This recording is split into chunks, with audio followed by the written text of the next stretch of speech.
Hi, my name is Brianna Black. I'm a DNP student at Jacksonville State University. I'm here to talk to you about the battle against ventilator-associated pneumonia.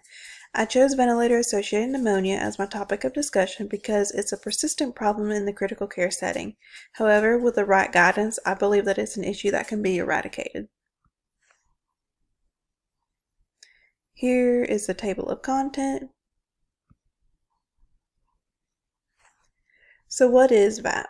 VAP stands for ventilator-associated pneumonia. But ventilator-associated pneumonia is typically seen 48 hours after mechanical intubation. VAP is known as one of the most common and fatal nosocomial infections in the intensive care unit. Pneumonia increases risk for mortality, increases length of stay in the ICU, and increases cost per day. How often does VAP occur? Ventilator-associated pneumonia is a complication in as many as 28% of patients who receive mechanical ventilation. The incidence of VAP increases with the duration of mechanical ventilation. Estimated rates are 3% per day for the first 5 days, 2% per day for days 6 through 10, and 1% per day after 10 days. The crude mortality rate for VAP is 27 to 76%. Pseudomonas and Acinetobacter pneumonia is associated with higher mortality rates than those associated with other organisms. What are the causes of VAP? Secretions and potential respiratory bacterial pathogens are our two biggest causes of ventilator-associated pneumonia. The placement of the endotracheal tube can facilitate aspiration of secretions into the lower airway. Also, starting from day 1 of intubation, bacteria begins to colonize in the mouth and in the intratracheal space above the endotracheal cuff. This bacteria can be described as potential respiratory bacterial pathogens. These pathogens include Klebsiella, Staphylococcus aureus, and Pseudomonas aeruginosa. How do we diagnose VAP? We rely upon clinical, radiographic, and laboratory indicators to diagnose ventilator-associated pneumonia and initiate empiric antibiotics. These include fever, purulent secretions, hypoxemia, new or progressive chest radiographic infiltrates, elevated white blood cell count, and positive cultures of the endotracheal aspirate or bronchial alveolar lavage sample. The picture on the left side is visualization of a normal chest x-ray. The lungs are black, showing that they are filled with an adequate amount of air. The picture on the right is that of a patient with ventilator-associated pneumonia. The lungs are very white, showing decreased lung capacity for air, which in turn can lead to hypoxemia. The affected population for those at risk for ventilator-associated pneumonia are patients of the critical care population, specifically those in the ICU setting, those that are mechanically intubated for 48 hours or longer. Once patients are mechanically intubated, bacteria immediately can start colonizing in the mouth and trachea, especially above where the cuff is inflated. Secretions containing bacteria are also able to be aspirated into the lower airway. Risk for ventilator-associated pneumonia. With increased age, we know that the patient population is more than likely to be at increased risk for aspiration, leading to intubation, or they will develop respiratory failure, also leading to intubation. With recent surgeries, patients will need to be intubated. Some stay intubated progressively longer related to complications. Also, some neurological issues can call for intubation, such as acute strokes or any intracranial operative surgeries.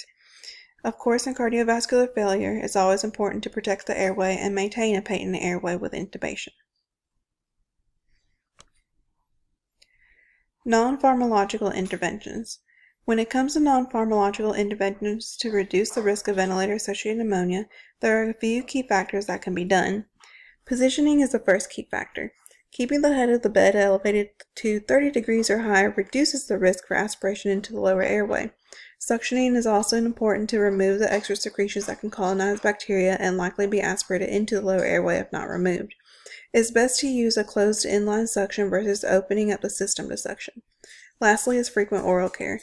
Most hospitals participate in VAP bundles. These VAP bundles are made up of toothbrushes and sponges that are to be coated in chlorhexidine in order to remove plaque and bacteria that can lead to ventilator pneumonia. Here's an example of a VAP bundle. Every facility may have a different setup. However, in general, the Yonkers here have a removable head to attach the toothbrushes in its place to allow for suctioning while brushing.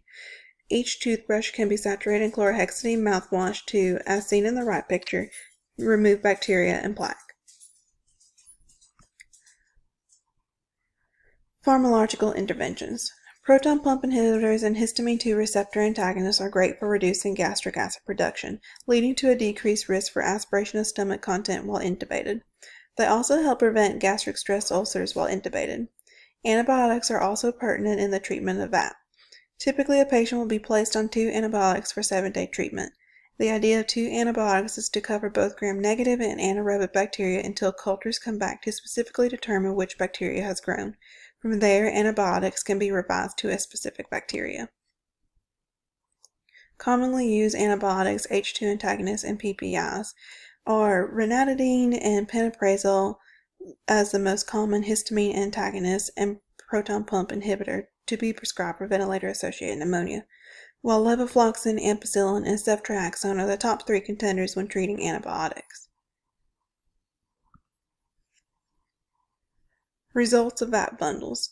Author Zhao found moderate certainty evidence from 13 random controlled trials consisting of 1,200 participants that show that chlorhexidine mouthwash or gel reduces the incidence of VAP compared to placebo or usual care from 26 to about 18%. Where author Anita Modi found the VAP bundles decrease patients' risk for mortality because these patients are not developing a ventilator-associated pneumonia, leading to sepsis. She also described that these patients have shorter ICU stays because they're not staying intubated longer due to ventilator-associated pneumonia. Levels of prevention. The levels of prevention designated to this plan are at the primary level. Primary level prevention aims to prevent disease or injury before it occurs. The goal of primary prevention in this plan is to use oral hygiene, head elevation, frequent suctioning, and early administration of histamine receptor antagonists and proton pump inhibitors to prevent ventilator-associated pneumonia from developing. The team. So who can make the difference? Preventing ventilator-associated pneumonia is a shared job. The team is to prevent pneumonia, and the intubated patients will be made up primarily of nurses. They are at bedside for a full shift. They are to take priority in administering appropriate oral care every 2 hours and suctioning their patients to decrease the amount of secretions in their airway.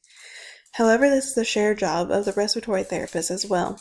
They too can help the adherence of oral care and suctioning. They can also ensure the patient's cup is inflated correctly in order to help reduce the risk of aspirating stomach content. Physicians and pharmacists also play a large role in taking care of our intubated patients. It is their job to order the correct proton pump inhibitors and histamine 2 antagonists for the specific patient. It's also important for them to help evaluate the length of intubation for these patients by allowing for sedation holidays to reach extubation sooner. The plan. The plan is to eliminate and stop ventilator-associated pneumonia, which can be done early by intervention, education, and adherence. Early education means using oral care bundles, elevating the head of bed, and adding PPI and H2 antagonists early. The next step is to educate. Educate the nursing staff the importance of adhering to using the VAP bundles every 2 hours and the importance of advocating for initial use of PPI and H2 antagonists until intubation. Upon intubation. Last step is adherence. Making sure the nursing staff is adhering to using the VAP bundles and administering prescribed medications as ordered.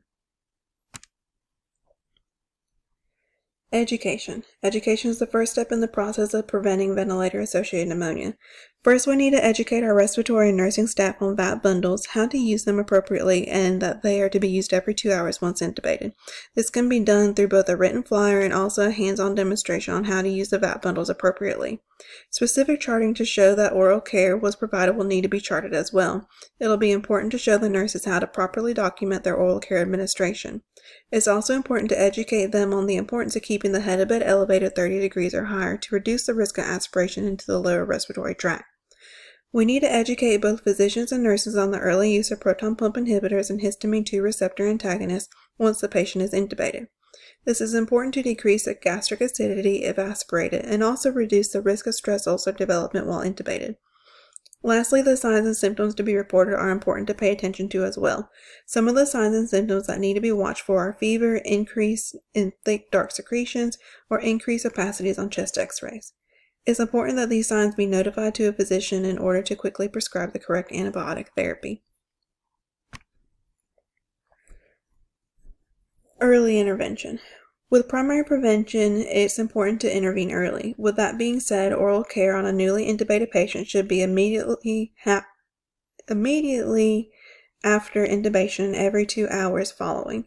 The head of bed should be elevated immediately to avoid aspiration once intubated. Frequent sterile suction can be applied by both nurses and respiratory therapists. While there is 2 ways of suction, one being through a central sterile connector and the other through an open system, the patient is at less risk for bacteria growth with the closed central sterile suction. The shared jaw will be important to reduce the accumulation of secretions in the mouth and airway to decrease the risk of bacteria being able to harbor there and grow. Nurses should also discuss adding proton pump inhibitors and histamine 2 antagonists to their patient's regimen with a coordinating physician and pharmacist. It's important for nurses to advocate for their patients through these simple actions. Lastly, it should be planned for sedation vacations and daily awakening trials to evaluate the opportunity to extubate the patient.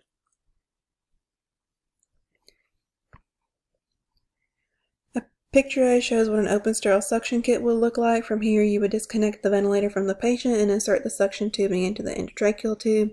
Picture B is the most common form of suction. The inline suction catheter is kept sterile by a protective sleeve, and you do not have to disconnect the ventilator from the patient. Picture C is to show that patients do need to be elevated at least 30 degrees, if not more, when intubated to keep them from aspirating on secretions. Adherence. The plan will not work efficiently if it's not adhered to. It's very important to follow the VAT bundle guide and perform oral care with suction every 2 hours to intubated patients. If not, plaque and bacteria can accumulate in the oral and endotracheal space, leading to increased risk for pneumonia if aspirated. This will be evaluated by nursing documentation. It should be documented every 2 hours after oral care is done, which leads to adherence of a bowel regimen using proton pump inhibitors and H2 antagonists. These will help reduce the risk for gastric ulcers and decrease gastric acidity if aspirated. Lastly, frequent suctioning. Keeping extra secretions out of the mouth and airway help decrease the risk of aspiration into the lower respiratory tract and therefore decrease the risk for ventilator-acquired pneumonia. If we can make these into nurses' daily routine with patient care, large strides in preventing ventilator-associated pneumonia can be made. Measurement of success. The way that the plan to eliminate ventilator-associated pneumonia would be measured would be by evaluating a monthly quota. This means every month evaluating the amount of people who have been intubated and the amount of people who develop VAP after 48 hours of intubation. We will audit charts to evaluate the oral care has been adhered to every 2 hours as charted by our nurses. We can also measure adherence by evaluating how many of the intubated patients in the month have received PPIs and H2 antagonists. With the ability to compare how many patients were intubated at 48 hours or more and how many developed pneumonia, we will be able to determine how proactive our prevention strategies are. Collaborating is a large part of the plan to prevent ventilator-associated pneumonia. It's important to collaborate with the bedside nurse to ensure they understand the importance and tasks needed to be completed. It's also important to collaborate with the provider to decrease the amount of time intubated and correct medications to help gastric acidity. Communication is also key. The tasks need to be completed need to be explained as clearly and concise as possible to ensure that they're properly administered for each patient by the bedside nurse. A clear understanding of why the tasks are initiated and how to properly do these tasks needs to be communicated. Education is performed by the DNP leader by verbal and visual presentation. The best way to educate our nursing staff would be to create a flyer with the initial steps on how to use the VAP bundles appropriately, communicating and educating on the importance of why they're being used, and then demonstrating the appropriate way to apply the technique. Education to plan adherence is important, overall to reduce the chance of ventilator-associated pneumonia from occurring. Educate the nurses to take initiative in prevention by sitting the head of bed up and retrieving a VAP bundle upon intubation is also a goal. Lastly, educating our nurses on the continuity of care with the preventative strategies is very important for success. Education by the DNP leader for this plan will be important. Some of the frequent questions may be asked are: why is this plan important? How often should oral care be performed? What are simple tasks that I can do to help? And how can I advocate for my patient? In summary, our goal is to prevent ventilator-associated pneumonia. We can do this through teaching our team about adequate oral care using the VAP bundles, keeping the head of bed elevated, initiating PPI and H2 antagonists, frequent oral suction, and understanding early signs and symptoms. Understanding our protocol and the reasons behind each maneuver can really put us a step ahead of the problem before it truly begins.